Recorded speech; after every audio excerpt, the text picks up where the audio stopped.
Je vais maintenant passer à la démonstration de la gestion des demandes de recrutement. Pour cette présentation, je prends l'exemple d'un responsable de service, un responsable d'équipe, qui a besoin d'une nouvelle ressource, un chef de projet, pour livrer un projet en environnement SAP. Je viens sélectionner mon formulaire demande de recrutement, m'identifier en tant que demandeur par rapport à mon service et à la date de la demande. Dans cet exemple, je vais venir sélectionner, je souhaite un contrat de CDD pour une durée de 6 mois, une date d'embauche prévue pour la fin du mois, c'est-à-dire le 30 avril. En termes de domaine, je suis lié au domaine informatique. Je vais pouvoir indiquer un salaire, le poste recherché, chef de projet SAP, et un horaire mensuel, partir sur un 35 heures, 240 heures. Souhaitez-vous diffuser une offre d'emploi pour ce poste? Donc, si je mets oui, je vais pouvoir indiquer sur quel site. Si je mets non, l'option disparaît, tout simplement. Le motif du recrutement, livraison projet client. Type de recrutement, est-ce que c'est pour renouveler quelqu'un de mon équipe ou on est directement sur une création de poste? Dans mon cas, dans mon exemple, j'indique création. Si j'avais déjà identifié des profils intéressants, j'aurais pu adjoindre le CV dans ma demande. J'ai terminé de compléter mon formulaire et je vais l'envoyer à DocuWare. Donc DocuWare en tâche de fond va convertir cette demande de recrutement en PDF. Le workflow va se déclencher et attribuer une tâche directement au directeur des ressources humaines. Dans le même temps, le workflow DocuWare va générer une notification par mail pour confirmer que la demande de recrutement a bien été prise en compte par le service RH et qu'une réponse sera apportée dans moins de 3 jours, tout simplement.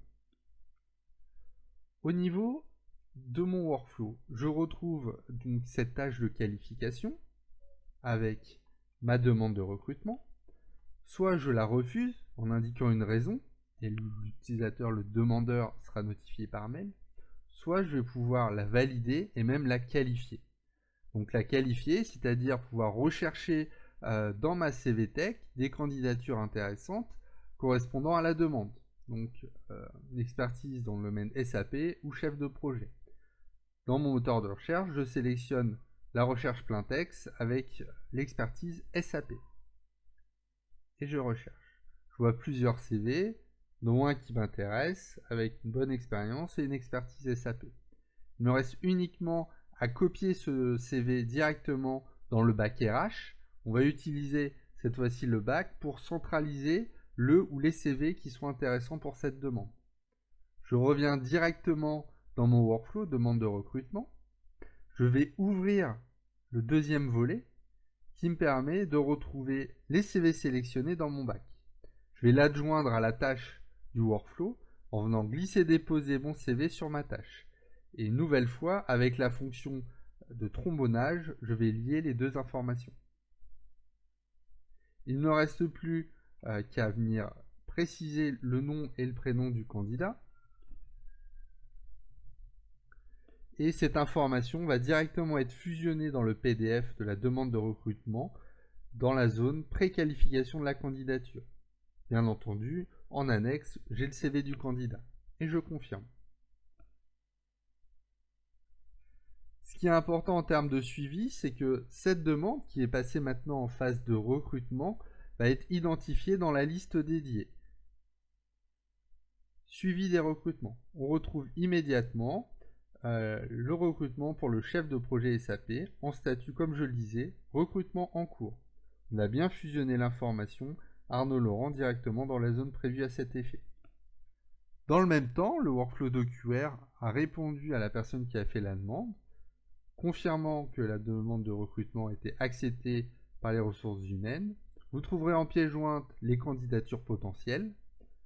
On laisse au responsable de service procéder aux entretiens préalables de sélection des candidats et de revenir vers le directeur RH quand la sélection a été réalisée.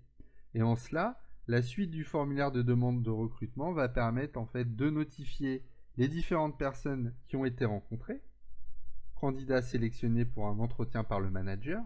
Donc on est sur un formulaire ouvert pour spécifier le nom des candidats.